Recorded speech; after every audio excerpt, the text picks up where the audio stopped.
morning students, myself Sanju, I am handling subject 10th standard Hindi from Saint Philomena School, Chandapura. बच्चों, आज मैं आपको 10वीं कक्षा का जो पहला कविता है मातृभूमि के बारे में आज मैं आपको समझाने वाली हूँ। इस कविता को समझाने से पहले मैं आपके इस कविता के जो कवि हैं श्री भगवती चरण वर्मा, इनके बारे में मैं आपको समझाती हूँ। बच्चों, आइए जानिए इनके बारे में। कवि परिचय। इस कविता के जो कवि हैं श्री भगवती चरण वर्मा। इस कविता के जो कवि हैं बच्चों श्री भगवती चरण वर्मा। इनका जो जन्म हुआ 1903 में उत्तर प्रदेश उन्नाव जिले में शफीपुर एक गांव में हुआ। ಅಂದ್ರೆ ಮಕ್ಕಳೇ ಇಲ್ಲಿ ಇವರ ಜನ್ಮ 1903ರಲ್ಲಿ ಉತ್ತರ ಪ್ರದೇಶದ ಉನ್ನಾವ್ ಜಿಲ್ಲೆಯಲ್ಲಿರುವಂತಹ ಒಂದು ಶಫೀಪುರ್ ಎಂಬ ಊರಲ್ಲಿ ಇವರ ಜನ್ಮ ಆಯಿತು।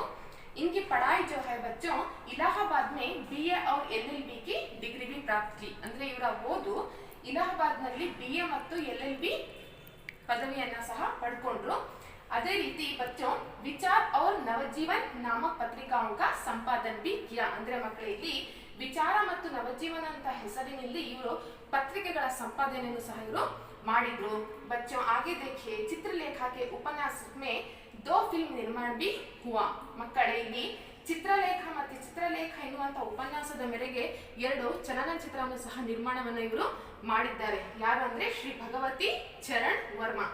आगे देखिए बच्चों, इनके जो कहानी संग्रह है मेरी कहानियां मोर्चा बंदी। ಅಂದ್ರೆ ಮಕ್ಕಳೇ ಇವರ ಕಹಾನಿ ಅಂದ್ರೆ ಕತೆ ಸಂಗ್ರಹ। ಇವರ ಕತೆ ಸಂಗ್ರಹವಾಗಿರುವಂತಹ मेरी कहानियां मोर्चा बंदी इनके कहानी संग्रह। आगे देखिए बच्चों, कविता संग्रह ಅಂದ್ರೆ कविता संग्रह कविते संग्रह ಯಾವುದಂದ್ರೆ मेरी कविताएं सविनय एक नाराज कविता। ಯಾವುದಂದ್ರೆ ಮಕ್ಕಳೇ ನೋಡಿ ಈ ಕಡೆ ಒಮ್ಮೆ मेरी कहानियां सविनय एक नाराज कविता इनके कविता संग्रह है। और इनके जो नाटक, इनके 2 नाटक भी हैं, वो है मेरे नाटक वसीयत। मेरे नाटक वसीयत इनके 2 नाटक है। और इनका मरण है जो बच्चों 5 अक्टूबर 1981 में इनका मरण बच्चों 5 अक्टूबर 1981 वर्मा जी का देहांत हो गया। ಅಂದ್ರೆ ಮಕ್ಕಳೇ ಇಲ್ಲಿ 5 ಅಕ್ಟೋಬರ್ 1981ರಲ್ಲಿ ಇವರು ಸಾವನ್ನ ಅಪ್ಪಿದರು। ये था बच्चों इस कविता के जो कवि हैं श्री भगवती चरण वर्मा जी का कवि का परिचय। अब देखेंगे बच्चों इस कविता को हम समझाती हूँ। इस कविता में जो आने वाले हैं शब्दार्थ मैं ऑलरेडी इस पर बोर्ड पर लिख चुकी हूँ। आइए बच्चे इसे भी एक बार पढ़ लें। शब्दार्थ। शाहिद का मतलब होता है सोया हुआ, अंदरे मलगिरुआ। अमर का मतलब होता है मृत्युहीन, जो कभी नहीं मरता। मृत्युहीन जो कभी नहीं मरता ಅಂದ್ರೆ ಯಾವತ್ತೂ ಅವನಿಗೆ ಸಾವಿಲ್ಲದವನು ಎಂದರ್ಥ। हस्त का मतलब होता है हाथ, हाथ ಅಂದರೆ ಕೈ। सुहानी का मतलब होता है सुंदर ಅಂದರೆ ಸುಂದರವಾದ। धाम का मतलब होता है घर ಅಂದರೆ ಮನೆ। गूंजना का मतलब होता है प्रतिध्वनित होना ಅಂದರೆ प्रतिध्वनिಸುವುದು ಎಂದರ್ಥ। ये था बच्चों कविता में जो आने वाले कठिन शब्द का अर्थ। अब आइए बच्चों इस कविता को हम समझेंगे। पाठ 1 मातृभूमि। पाठ 1 कविता मातृभूमि। मातृभू शत शत बार प्रणाम, अमरों की जननी तुमको शत शत बार प्रणाम। ಅಂದ್ರೆ ಮಕ್ಕಳೇ ಮಾತೃಭೂಮಿ ನಿನಗೆ 100 ನಮಸ್ಕಾರಗಳು। ಅಮರೋಂ ಕಿ ಜನನಿ, ಅಮರೋಂ ಕಿ ಜನನಿ, ಜನನಿ ಅಂದ್ರೆ ಜನ್ಮ। ಅಮರರು ಅಂದ್ರೆ ಆ ಮಹಾನ್ ವ್ಯಕ್ತಿಗಳಿಗೆ ನೀನು ಏನ್ ಮಾಡಿದ್ಯಾ, ಜನ್ಮವನ್ನ ಕೊಟ್ಟಿದ್ಯಾ, ಅದಕ್ಕೋಸ್ಕರ ನಿನಗೆ 100 ನಮಸ್ಕಾರಗಳು। ಅಂದ್ರೆ ಅಮರರು ಅಂದ್ರೆ ನಾನು ಬರೆದಿದ್ದೀನಿ ನೋಡಿ, ಜೋ ಕಬಿ ನಹಿ ಮರ್ತ ಅಂತ ಮಹಾನ್ ವ್ಯಕ್ತಿಗಳಿಗೆ ನೀನು ಜನ್ಮವನ್ನ ಕೊಟ್ಟಿದ್ಯಾ ತಾಯಿ, ಅದಕ್ಕೋಸ್ಕರ ನಿನಗೆ 100 ನಮಸ್ಕಾರಗಳು ಅಂತ ಕವಿ ಇಲ್ಲಿ ಕವಿತೆಯಲ್ಲಿ ಹೇಳ್ಕೊಂಡಿದ್ದಾರೆ ಮಕ್ಕಳೇ। आगे देखिए बच्चों, तेरे उर में शाहिद गांधी बुद्ध और राम। तेरे उर ಅಂದ್ರೆ ಹೃದಯ, ಆ ನಿನ್ನ ಹೃದಯದಲ್ಲಿ ಶಾಹಿದ್ ಅಂದ್ರೆ ಮಲಗಿರುವಂತಹ, ಆ ನಿನ್ನ ಹೃದಯದಲ್ಲಿ ಮಲಗಿರುವಂತಹ ಮಹಾನ್ ವ್ಯಕ್ತಿಗಳಾಗಿರುವಂತಹ ಗಾಂಧೀಜಿ ಇರಬಹುದು, ಬುದ್ಧ ಮತ್ತೆ ರಾಮ, ಇನ್ನಂತೆ ಈ ರೀತಿಯ ಮಹಾನ್ ವ್ಯಕ್ತಿಗಳಿಗೆ ನೀನು ಜನ್ಮವನ್ನ ಕೊಟ್ಟಿದ್ಯಾ ಮಹಾತಾಯಿ, ಅದಕ್ಕೋಸ್ಕರ ನಿನಗೆ 100 ನಮಸ್ಕಾರಗಳು ಅಂತ ಇಲ್ಲಿ ಕವಿ ಕವಿತೆಯಲ್ಲಿ ತಿಳಿಸ್ತಾ ಇದ್ದಾರೆ। आगे देखिए बच्चों, आगे चरण में हरे भरे हैं खेत सुहाने, फल फूलों से उपवन, तेरे अंदर हुआ है ಅಂದ್ರೆ ಹರೆ ಭರೆ ಅಂದ್ರೆ ಹಚ್ಚ ಹಸಿರಿನಿಂದ ಕೂಡಿರುವಂತಹ ಆ ಹೊಲ ಗದ್ದೆ ನಿನ್ನಲ್ಲಿ ಇದೆ. ಫಲೋ ಫೂಲೋಸೆ ಯುತ್ತು ಒನ್ ಉಪವನ್ ಅಂದ್ರೆ ಹೂವು ಹಣ್ಣುಗಳಿಂದ ನಿನ್ನಲ್ಲಿ ಆ ಕಾಡು ಅಂದ್ರೆ ವನ ಅಂದ್ರೆ ಕಾಡು ನಿನ್ನಲ್ಲಿ ಅಡಗಿಕೊಂಡಿದೆ. ತೇರೆ ಅಂದರ್ ಭರ ಹುವ ನಿನ್ನಲ್ಲಿ ಅದು ತುಂಬಿಕೊಂಡಿದೆ. ಅಂದರ್ ಅಂದ್ರೆ ಒಳಗೆ, ಭರ ಅಂದ್ರೆ ತುಂಬಿಕೊಂಡಿದೆ ಎಂದರ್ಥ ಮಕ್ಕಳೇ. ಖನಿಜೋं का कितना व्यापक धन, ಖನಿಜೋं का कितना व्यापक धन ಅಂದ್ರೆ ಆ ಸಂಪತ್ಭರಿತವಾದ ಖನಿಜಗಳು ನಿನ್ನಲ್ಲಿ ಇದೆ. ಮೃತ್ಯು ಹಸ್ತುತು ಬಾಂಟ್ ರಹಿ ಹೈ, ಮೃತ್ಯು ಹಸ್ತ ಅಂದ್ರೆ ನಿನ್ನಲ್ಲಿ ಯಾವುದೇ ರೀತಿಯ ಜಿಪುಣತನ ಇಲ್ಲದೆ ಎಲ್ಲರಿಗೂ ನೀನು ಒಂದೇ ಸಮಾನ ನೀನು ಹಂಚಿದೆಯೇ ಮಹಾತಾಯೇ. ಸುಖ ಸಂಪತ್ತಿ ಧನಧಾಮ ಮಾತೃಭೂ ಶತ ಶತ ಬಾರ್ ಪ್ರಣಾಮ್.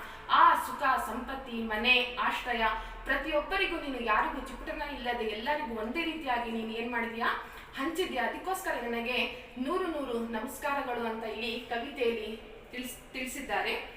आगे देखिए बच्चों, एक हाथ में न्याय पताका ज्ञान दीप दूसरे हाथ में. ಒಂದು ಕೈಯಲ್ಲಿ ಏನ್ ಇಟ್ಕೊಂಡಿದ್ಯಾ ಅಂದ್ರೆ ನ್ಯಾಯ ಪತಾಕ, ಒಂದು ಕೈಯಲ್ಲಿ ನೀನು ಧ್ವಜವನ್ನ ಇಟ್ಕೊಂಡಿದ್ಯಾ, ಮತ್ತೊಂದು ಕೈಯಲ್ಲಿ ನೀನು ಜ್ಞಾನ ದೀಪ ಅಂದ್ರೆ ಜ್ಞಾನ ದೀಪವನ್ನ ನೀನು ಇಟ್ಕೊಂಡಿದ್ಯಾ. ಜಗಕ ರೂಪ ಬದಲ್ದೆ ಹೇಮ, ಜಗಕ ರೂಪ ಅಂದ್ರೆ ಈ ಜಗದ ರೂಪವನ್ನ ಬದಲಾಯಿಸು ಹೇ ಮಹಾತಾಯೇ. ಕೋಟಿ ಕೋಟಿ ಹಮ್ ಆಜ್ ಸಾಥ್ ಮೇ, ಈ ಕೋಟ್ಯಾಂತರ ಜನರು ನಿನ್ನ ಮಡಿಲಲ್ಲಿ ಇದೀವಿ ತಾಯಿ. ಎಲ್ಲರಿಗೂ ಆ ಗೂಂಜ್ ಉಠೆ, ಈಗ ನಿನ್ನ ಮಡಿಲಲ್ಲಿ ಆ ಕೋಟ್ಯಾಂತರ ಜನರು ಒಟ್ಟುಗೂಡಿದೀವಿ. ಗೂಂಜ್ ಉಠೆ ಜೈ ಹಿಂದ್ ನಾದು ಸೆ, ಗೂಂಜ್ ಅಂದ್ರೆ ಅದೇ ನಾನು ಹೇಳಿದ್ನಲ್ಲ ಮಕ್ಕಳೇ ಪ್ರತಿಧ್ವನಿ ಥೋನ.